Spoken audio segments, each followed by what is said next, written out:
So పోనీ పిఠాపురం తీసుకుందామంటే మా ఉదయ్ ఉన్నాడు ఇక్కడ. సో ఉదయ్ని ఏం అడగాలి తెలియట్లే. సో ఉదయ్ని అడిగి పిఠాపురం ఖాయం చేసుకోమని చెప్తాను.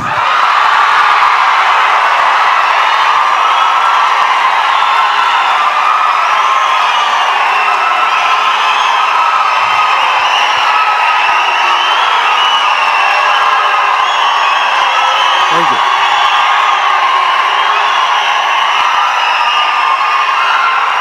పిఠాపురం అంటే 2009 నుంచి కూడా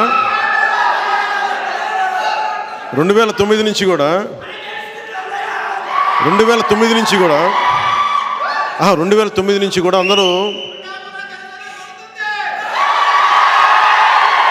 2014లో పార్టీ పెట్టగానే ఫస్ట్ నాకు పిఠాపురం నుంచి అడిగారు పోటీ చేయమని. మళ్ళీ తెలంగాణలో అడిగారు పోటీ చేయమని. మళ్ళీ పిఠాపురం నుంచి వచ్చింది, 2 చోట్ల నుంచి వచ్చింది ముందుగా. కానీ పిఠాపురం నేను ఎందుకు పోటీ చేయట్లేదు లాస్ట్ టైం అంటే, నేను రాష్ట్రం కోసం ఆలోచించేవాడిని.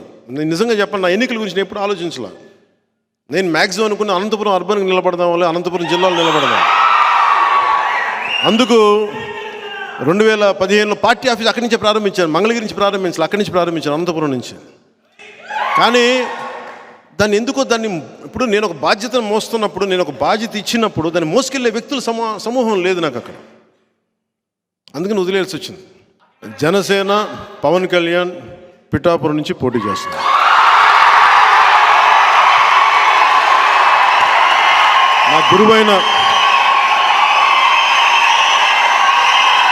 నా గురువు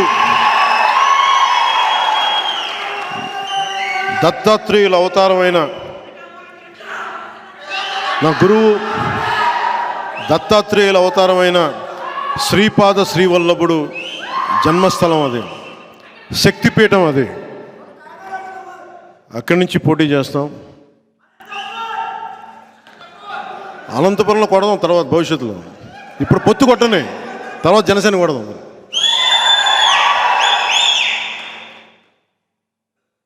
ఎంపీగా పోటీ చేయాలా లేదా అనేది కొద్ది రోజుల్లో అంటే నాకేం అదే ఇవన్నీ ఎస్లు ఉన్నాయి, నోలు ఉన్నాయి. అది ఎట్లాగనేది నాకైతే మనసులో ఎమ్మెల్యే ఉంది.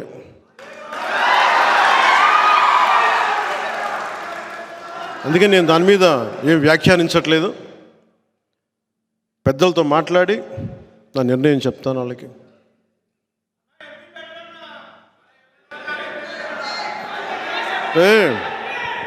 అంటే సీఎం అంటే సెంట్రల్ మినిస్టర్ ఆ మాట కోసమా మీరు?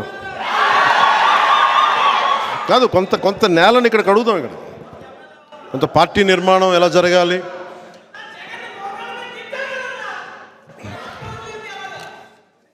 ఎక్కడికి అంటే ఇవన్నీ కూర్చోబెట్టుకొని ఇవన్నీ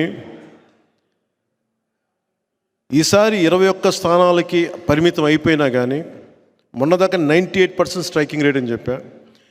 ఇప్పుడు 100% కొట్టాలి.